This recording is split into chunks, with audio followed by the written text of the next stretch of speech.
Welcome back to the show. It's still the conversation here on Lagos Television. Of course, it's the Friday edition of the show.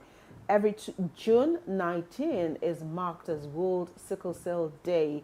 And the theme for this year is Closing the Survival Gap, Equity in Sickle Cell Disease. But on the program this morning, we have two ladies home together. We'll be taking a look at the journey of sickle cell, not only in Nigeria, but they'll also be sharing their experiences on this particular disease and how they've coped for many years. And for other people whom they've also interacted with, how is the journey, especially in Nigeria, where health issues are often treated with care, levity, and sometimes some kind of lackadaisical attitude. This morning, we're talking about World Sickle Cell Day, advancing equity in treatment and support.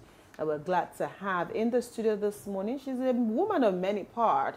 She's an author, she's a pastor, she's a warrior, and she's also a sickle cell advocate. We're glad this morning to have joining us in the studio, Pastor Niniola Phillips Adeleye. Thank you for being here on the program this morning. Thank you for having us. And also we have Modupe Shijuade. She's the Southwest Regional Director, Coalition of Sickle Cell NGOs of Nigeria.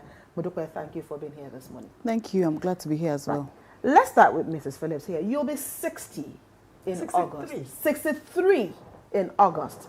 And of course, you've been dealing with sickle cell for this long. If you'd like to just tell us briefly, how has it been really dealing with this particular condition? Because a lot of people also have this, I don't want to call it a myth, but a misconception that, yes, that you might not live beyond certain age if you have sickle cell. Thank you. It's not been easy, really. I just learned to stay positive. Okay. The misconception has been there forever. Even while we were growing up, our doctors taking care of us told us, me in particular, my doctor told me I may not see my 16th birthday. 16th? 16th. Okay. Yes, I may not see my 16th birthday because of the severity of the anemia back then, and then there was not much medical help back then. I saw 16, I saw 18, 25, 40, 50, 60, and 63 is just about 2 months away. Right. Okay. You're clocking it. I'm clocking it. Modupe was clocking it as she was speaking. Okay. Right. When you talk about the frequent hospital visits, talk about the endless pain crisis, you know, not something you wish on your enemy. But it's a life that we have to live and stay positive to overcome it. Okay. You know, it's not that we have any medical help that takes away that scourge right now. No, we have some medication that makes us feel better. But the fact that I'm 62 plus does not mean I still don't have the crisis. I still get the crisis, you know. And the most shocking thing is nothing has to precipitate the crisis. When you least expect it, it comes on you. Okay.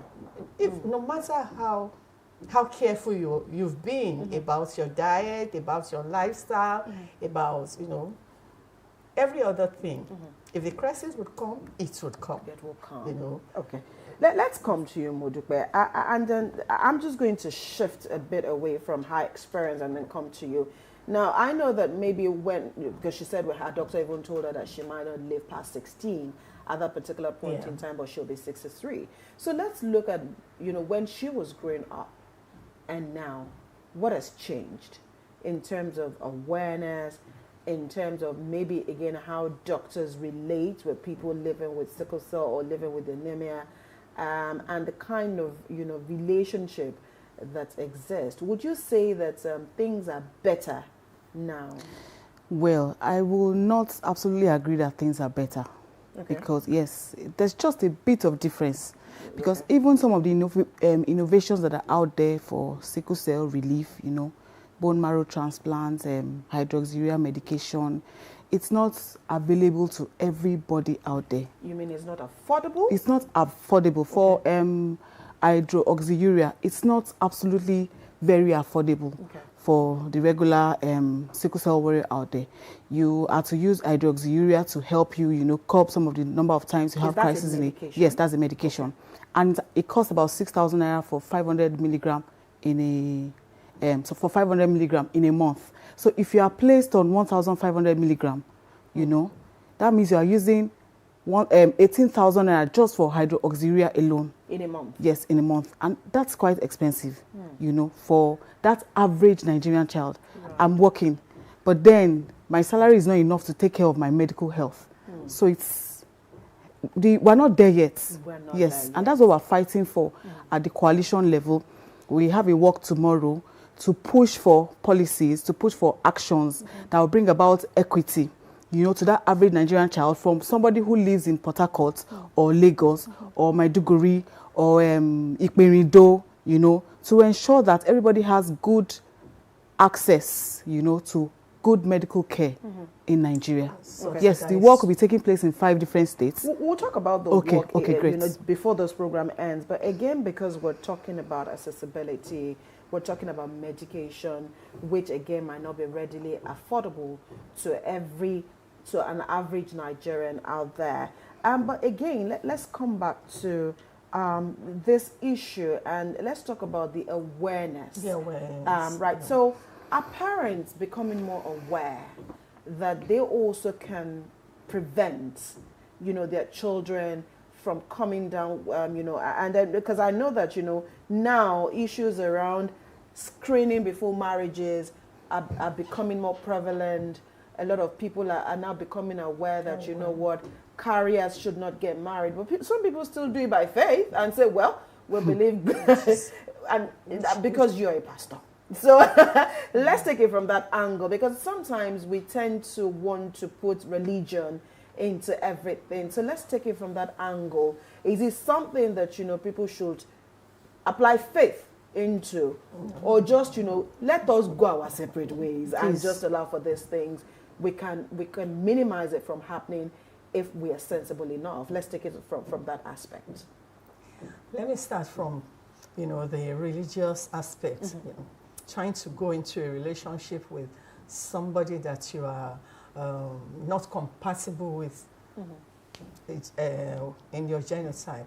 It's a no-no. As the pastor, I preach against it, I counsel against it. It's a no-no. It's not faith, it's foolishness. Exactly. You know? And that's what I tell them. I have a lot of people that come to me and say, Mommy, God helped you and God will help us. I tell them, my hands are not in this. I will not, you know, endorse this relationship. Because you know the consequences of birthing a child, you know, with sickle cell disease. It's a life of endless pain. The child did not ask for it. If it's no longer love that is bringing you people together. It's foolishness. You want to bring innocent children into a life of endless pain. It doesn't make sense. And the Bible does not support it in any way, you know, because even the Bible says that we should be equally yoked together. We should not be unequally yoked. How can you have an S gene and you want to marry another S gene? That's an unequal yoke as far as I'm concerned. So it's a no-no. It's a no-no. I've been saying it. I'll keep on saying it. And I hope our children will listen. And then about the awareness, I think there's a lot of change. Back then, when I was young, it was a very strange illness. And people didn't want to talk about it. People didn't want to talk about it. People didn't want to, you know, understand what it was. Once they know, you know, they gave me different kind of names. Emiri, you know. In fact, they told my mother I was an Emiri and I could die anytime. They told her never to allow me to have a wedding ceremony. You know, I insisted. I told my mother, I said, me, I'm not Emiri. You have done wedding for the other children. I have to do my own. I have to do my own. My own will not be different. And to the glory of God, I had my wedding. They told her I would die on the wedding night. I didn't die on the wedding night. I was sick after the wedding because of the stress, but I didn't die. Right. You know, and here I am today. Now, there's a lot of difference. Parents are more enlightened. They are more exposed. They try to help their children, you know, find stability. Okay. Yes. Unlike back then that parents, I know parents who technically murdered their daughter because they couldn't and they didn't want it to be in the open. So they left her until she died. Wow. Not proper care. Yes. You know, but now it's a lot different. A lot of parents go all the way to read up on it, and they make sure they provide all the support and support they can for their children. Modukwe, let's talk about support before we dwell into treatment, because support is also very key. I know that you have an NGO, but you also work with the coalition of other NGOs. And so let's talk about the support system. We know that a lot of families are dealing with this issue. Some, again, like Pastor Mrs. said, it could be foolishness. For some, they didn't know. Genuinely, they didn't realize that this was what they were dealing with, perhaps because of ignorance or because of any reasons that could have been known or unknown to them at that particular point in time. But when it comes to support, how important is the family? Because there's really nothing you can do with taking away the basic unit, which is the family. So when you talk about the mental capacity, you talk about the psychosocial support of every family dealing with this particular issue. What are the kind of support system that they really need? Okay, I'll use my experience. Okay. Growing up really too, because I live with sickle cell too, and while we're growing up, there's a lot of stigmatization out there. They call you names like Mami Niniola said. You are called Orishi, Abiku, a lot of things. You are tagged to so many things. When you have friends and they see you being friendly, you know that. So, but then, my mom played a very huge role in helping me find my feet with what I'm living with, the condition I'm living with. Okay. She taught me to believe in myself. She also taught me how to manage my health. And that is very key. For every sickle cell warrior or whatever condition you're going through or whatever thing it is that you're living with. Okay. Yes, the care and the support that you have at home is very important. It helps you become, basically, I think it forms the basis of who you are at the end of the day. So support is actually very key from family members and from people who live around. But one thing is very important. You also need to make yourself known. Let your condition. Some people hide their condition. Right. Some people don't want to be known or associated with the stigma, because they don't want to be associated with the condition. You know, but then that is not helpful. It's actually better to open up to who you are. You get help. So also, when it comes to getting married, you need to also let your partner. Some people, quite a lot of sickle cell warriors, got married out there that I know. They got married without the knowledge of their partners knowing. Isn't that deception? It is, actually. It is. So that's why we said it's actually very good to come out. When you come out and people get to know your condition or what you live with, you get a lot of help. Whoever wants to help you will. And if they don't want to help you, you will not. But then the support from home is very important. Right, so let's talk about access to treatment, and we would always use you as a case study because, I mean, for many years the experience is there, and so of course would like to learn from you.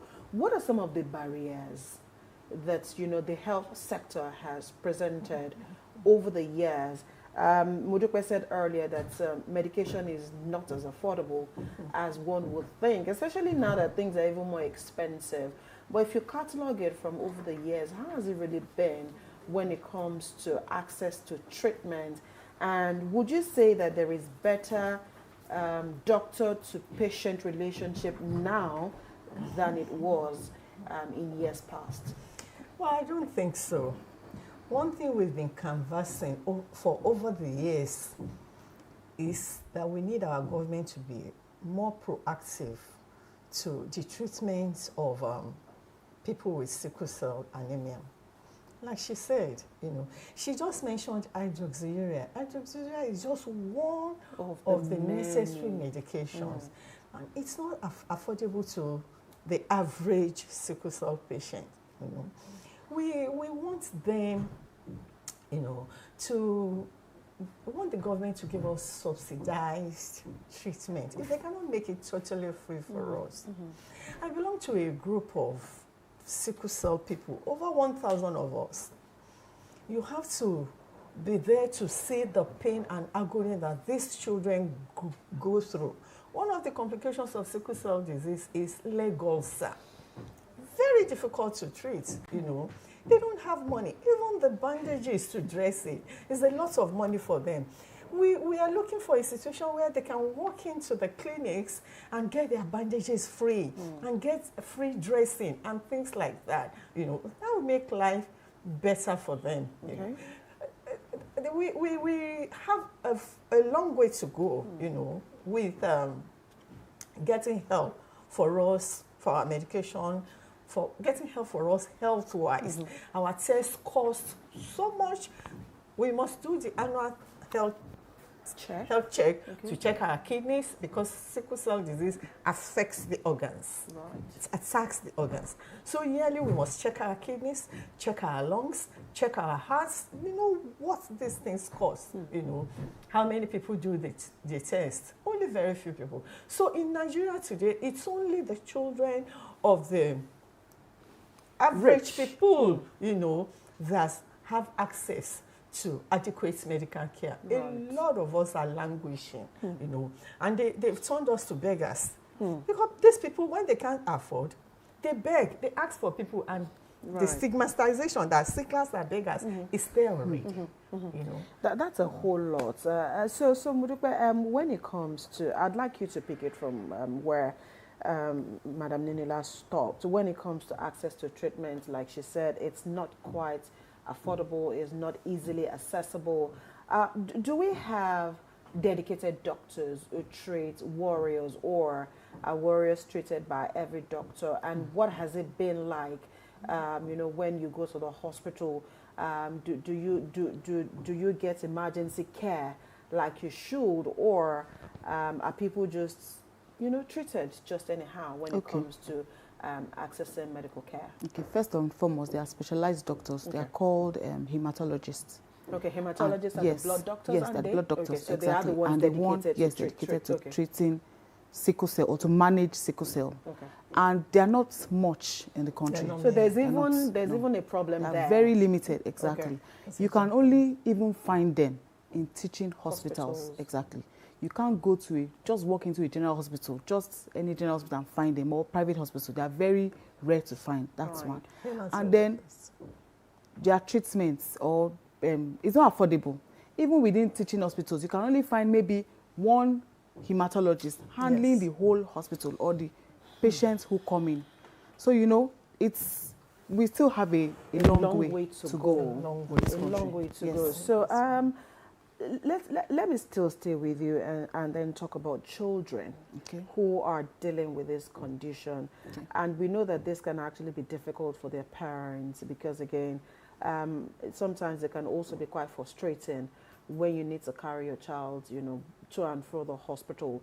So what kind of support system do you also seek for parents who are actually dealing with sickle cell warriors? Because again, sometimes it's overwhelming, and they also can resign to fate if there's no help, or if there's no mental stability coming their way. So for NGOs like yourself and others, do you also have specialized counseling for parents, especially mothers, who are the caregivers of you know, children living with anemia? Yes, please. One of the key things we do is that we counsel mothers. They need to know and understand the condition of their children, the do's and the don'ts. You need to know what to do before going to the hospital when your child has a crisis. What is the first thing to do? Can first aid be administered when there's a crisis? Of course. Okay. Yes, you need to know what to do. Number one, you also need to know the do's and don'ts and help your child understand what it is about their condition. Like growing up, I knew nothing about it. It was my mom who helped me through all of this. So it's very key that mothers too are counseled. So we counsel them. We tell them when sometimes they get laid back, maybe because of over and over again, the frequent hospital visits can be tiring and boring. But you know, one of the things we do is we encourage mothers. Don't get laid back when it's time to go to the hospital. Even if you are just coming to the hospital, coming back from the hospital yesterday or last night, take your things again and be on your way. You know, always ensure that regular hospital visits, clinics, you go for your regular health checks. Even if the child is not feeling, even if the child is okay, you know, so to speak, you can be fine over the next 6 months. Nothing is wrong, but you still need to ensure that you go to the hospital. So parents are encouraged. We give them counseling sessions. We hold symposiums. We hold seminars to encourage and counsel on the best way to handle their children. You know, earlier she said that there are times that you might not be prepared. It just happens. Yes. And so these things, you might not even think that anything would happen, and then it just happens. Yeah. I'm just trying to come back to what you said by saying that, you know, parents should always know and help their children know, you know, what they should do and what they should not do. But there are times that you've done everything right, and then there's still an attack. Yes. So in such situations, that was why I said, even if you came in from the hospital last night, you were discharged by your doctor, and by this morning you believe, okay, by last night you were fine.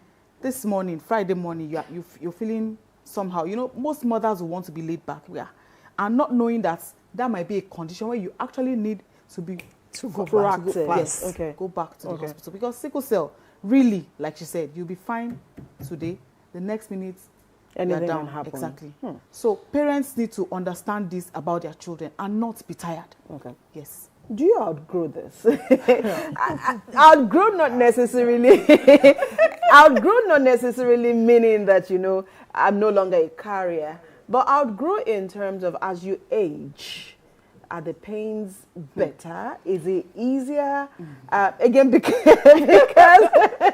you'll be 63. Yeah. So are there things that, you know, when you were younger, you felt, or the kind of pain that you felt, and now it seems like, okay, maybe my legs are really not that painful. Maybe my arms are. So does age have anything to do with this? Well, number one thing to know is that sickle cell affects us differently. Okay.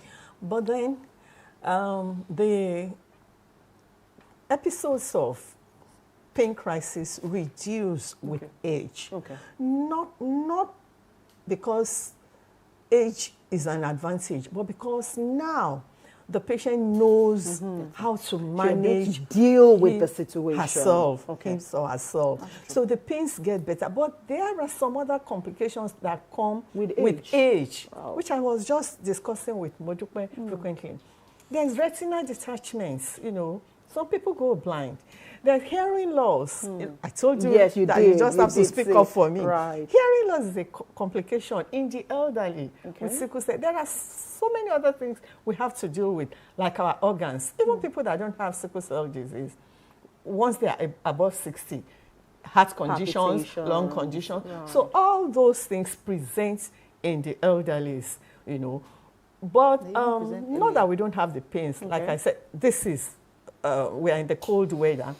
If the AC is too much, we were begging them to switch on the AC in the other room. Right. If the AC is too much, it gets into our bones and it triggers them. Okay. And then if it's too hot, is there also, if you can also, the heat can also affect? Yes, too much heat also, you know, is a variation. Affects us. Too much so cold, you have to find too much, balance. so it just has to be balanced, okay. You know. So, Modupe, for children who live with sickle cell, is it advisable that they go to boarding houses, or it's best to just stay within the confines of your parents or caregivers who can always have access to you? Okay, my best advice is, if that school has, you know, what do they call them? Housemaster? Yes, okay, they're housemasters. Exactly. You let them know the condition. You need to let them know. And especially if that housemaster or mistress can pay attention to that child. Special attention. Exactly. Okay. But because crisis can come at any honestly, time. please let your child stay back at home. Okay. And be managed from home. Okay. Yeah. Yes, please. Okay. Very important. Okay, I think my colleague has a question. Very Joy, important. Adebimpe. Good morning. I must congratulate you as real warriors. Thank you. Over It's fine. 60. I'll try and... Bimpe, can you speak a bit louder? Okay, so I she said can first get you? I want to congratulate both of you. Thank you very Living with sickle cell at over 60 and you being an adult. 45. I just want to find out, when it comes to childbearing, what is or what are the symptoms like? Is it the same or is it more? When we're pregnant as women, we go through all manner of emotions and of course health challenges. So for a woman living with sickle cell, how is pregnancy, like, and childbirth? What's it like? Okay. So did you get the question? Okay, right. So she did say that for women, for sickle cell warriors who are pregnant, how do you deal or how do they deal with pregnancy and childbirth and child rearing? So they'd like to share how that goes. I'm sure you'd also help out somehow. Depends on the individual. Okay. Pregnancy itself on its own could be very, very traumatic and problematic for people. But now for somebody whose blood level is low naturally, and now carrying a fetus, it makes the complication to be worse off. So once we get pregnant, what the doctors do for us is put us in bed rest? Total bed Total rest. bed rest, okay. That was the way it was for me, for all my pregnancies. I was always in the hospital, monitoring every stage of the pregnancy till I have my babies. Okay. But like I said, we have our individual, the cases are different. makeup. Right. I've seen some sickle cell people that they just go into the hospital, have their babies, and they come out. They don't have to stay in throughout, So it's not a one-size-fits-all. Whatever the case is, they should be under close monitoring. Right. If the doctor decides you have to be on complete bed rest for 9 months, so be it. If the doctor decides you can go home and be coming every week or every 2 weeks, so be it. But they have to be under close monitoring because of other complications that could arise. Okay. Any addition? Yes, to please. that? Okay, please. So, to the glory of God, we are both mothers. I'm also a mother. Absolutely. And I would also like to speak from my own experience. Like you said, it's not one size fits all. Yes, but basically, monitoring is key. There are some people, for instance, my first pregnancy, I was going every week to the hospital for antenatal. It was not just, for other mothers or mothers-to-be, they were going maybe once in a month. The appointments every 6 weeks. But for mine, it was every week. Every week. Till the last part of the pregnancy. And I stayed, I think, about maybe 3 weeks to my delivery date. I went in for, and I was counseled for CS, possibly. Elective CS, exactly. But my second child, I was in the hospital almost all through the pregnancy. Okay. So it varies, actually. It does. And you will find some who did not even give birth by cesarean section. They just walk into the place and then they give birth. And yes, so it depends on the individual. The individual. And your health. Okay, are you good? Okay. So let's talk about severity because, like we said, there are variants, and then of course people present also in different ways. How is that also either a plus or a minus for warriors? The severity of what you're living with. Maybe before I address that, you talked about some people who walk into the relationship not even knowing what they have. There is a negative thing now that people have to be careful about. A couple can test AAAA and they birth SS children. Truly test AA, even in government hospitals, and they birth SS children. That's one example of people who go into it unprepared. People think maybe the wife cheated or all sorts of things. No, it happens now. What we want to advise is don't just stay at running genotype tests alone. There's a test called HPLC. That's the one that can tell you the true profile of your sickling rate. Okay. We have one of us, a young lady of about 34, who didn't know. Her parents were both AA, and she was SS. And for the first 20 years of her life, she was a confused person. Because she was wondering where she it was came wondering from. where. And the parents kept testing. They kept going for tests. They remained AA. Until one day, she now met a doctor who says, there's a research in town. Tell your parents to go for this test. You go for this test. And they went for that test. The father that had been AA all his years was found to be AC. The mother that had been AA all her years was found to be HBS TAL plus.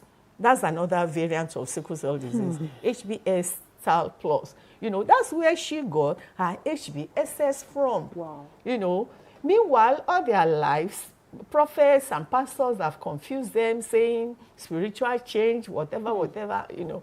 So, to now go back to your questions, for us to know the real, you know, sickling rate and sickling level, let's go for this test. HPLC. Okay. You know, if you are a mother, you are a counselor, tell your children to go for that test. It is not enough for them to run to any lab and say, I've done my genotype, it is AA. It may not be AA, truly. At the end of I've done my genotype, it is AS. It may not be AS, truly. Okay. So once they go for this test, they know the level of their sickling, they know the kind of sickle cell traits they have, and they are able to get help on time. Okay. I don't know. Wow. That this is another eye opener. Yes. Okay. You know, and In it's addition rife now. to that, I think where your gene level too, where you're from, the family you are from, also determines your level of healthiness. Okay. In quotes. In quotes. Yes. Right. And she made a valid point about genotype testing. We were also talking a few minutes out there. We talked about genotype testing. Some of us, she too, from my experience, from my own experience, growing up, my genotype, I was told is SS. Everything is SS. But until I turned 45, and I was always constantly breaking down. And the doctor said, "Are you on drugs?" I said, "Okay, go and have an HbA1c test done. Let's see your hemoglobin breakdown." Okay. And that test actually checks the contents of your hemoglobin in your body. Yes. And that was what confirmed me not to be SS, but S-beta thalassemia. So there are variants. Exactly. Right. Variants. So it is not just but the hospitals will just tell you SS. Okay. SS. And I also think that's where those mistakes tests from when couples go to the hospital. Say, I'm AS, I'm AA. They said, those tests are not absolutely accurate. Accurate. An hemoglobin electrophoresis test will confirm that that's the HPLC. So, I mean, these are the essence or the part of the awareness that we're talking about. So, if these things are there, why aren't the medical practitioners who should know cascading or escalating this test and asking that people should, get these levels of tests done?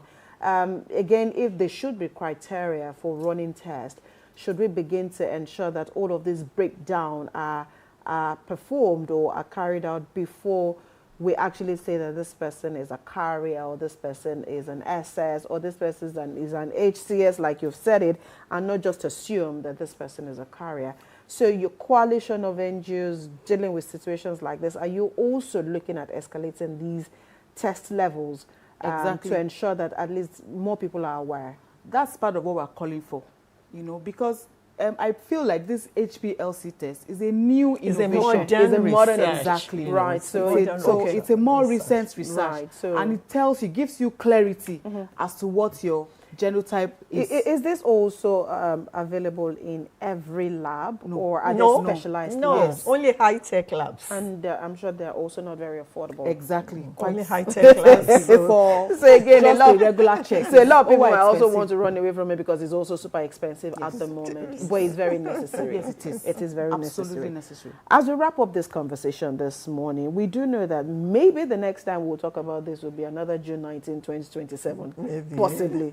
Well, literally. September is Sickle Cell Awareness Month, just in case. Okay, so June, September. Yes, okay, but then how that's do September. we ensure that talks like this are maybe even if it's not television, what are you doing to ensure that there's continuous awareness out there so people will know, especially now that we tend to have higher innovations and more research is being done when it comes to sickle cell? Okay, that's what Your while coalition the coalition is, is yes, present. And other than just the work that we have, some are working today in Shagamu, others, 5 other states are working tomorrow in Lagos, Abuja, Ilorin, Warri, and Abeokuta. Okay. And other than just working, what part of the things we are working for, like I explained, is we are trying to push for more policies. Awareness. Newborn screening, just like we said, genotype campaigns, more trainings for health workers. Yes, and health workers and leaders of NGOs, Okay. so that we know the quality of information that we put out there. Right. You know, yes. So other than this work, we have so many other outlined programs for the year 2026. Okay. We'll be training some. We'll be having genotype. Genotype. Screening? No. Okay. Training. Genetic counseling. We'll be doing genetic counseling for leaders of NGOs worldwide, or sorry, nationwide, exactly, who are interested in our training. We'll be coming up, I think, in September or in October. Yes, and we have other. We'll be having a press conference soon. You know, as regards some of our plans. Right. So just so many people will know that there's still a lot that needs to be learned, to be unlearned, learned and relearned, exactly, as to the health condition. Yeah. Okay. As we close this morning, I would go back to the role of the church, the role of religious leaders, religious organizations generally, in ensuring that there is better awareness. And you know, earlier, and that was I deliberately asked you that question, and you said it's just sheer foolishness. So what do you expect from religious leaders, Christians, Muslims, especially during counseling before couples get married? What are the things that they need to sustain in telling couples before they go ahead to make mistakes they may regret later in life? Well, I know that the church is very proactive about reducing the prevalence, because when a couple comes for courtship classes, we make sure that they do their tests not in their own hospitals, but in hospitals that we rely on their results, you know, so that they will not come and give us a fake results. But I think it should not stop there. You know, I think there should be a constant follow-up. Like I said, what about those that are already married and they are in the situation? The church is not yet playing much role. You know, what the church is doing is to, you know, reduce the prevalence by saying no to new couples, that are you know, about to get married and they are not compatible. Yes, almost all churches are doing that, which is very good. But I think we should be able to do much more than that. I think churches should be able to help with medication. I think so. All right. I think churches should be able to help with medication, free medication, and things like that. I know that there a couple of churches will be doing it, right? But maybe more, so I think should get involved in things like this. I'd like to add to that. Other than churches, even other organizations, Muslims, other religious organizations, community leaders. Right, we need to They go. also need to be actively involved. Time is fast spent. We need to go. There's another conversation waiting to be heard this morning. Thank you so much, Pastor Niniola Phillips Adeleye, a sickle cell warrior advocate. Thank you so much for all that you do. And Modupe Shijwade, Southwest Regional Director, Coalition of Sickle Cell NGOs of Nigeria. Thank you so much for finding time to be with us on the program here today. Of course, we've been talking about June 19 being celebrated as World Sickle Cell Day and what we can do better here as a country. And the charge this morning is, him who you can help, please just lend a helping hand. It is not just for churches or just for mosques. Anyone who's capable of helping, you know, this is the call today. So just reach out and say how you also can be a support system. Thank you for watching this side of the table this morning. We'll take a quick break. When the conversation returns, Adebimpe and Joy will be here with their Lagos conversation. And I'm sure you don't want to miss this particular conversation. I don't know. I'll take Adebimpe up later on, whether or not she will still continue to go to OMBS now that she's a larger IVDC. I will be back after this break.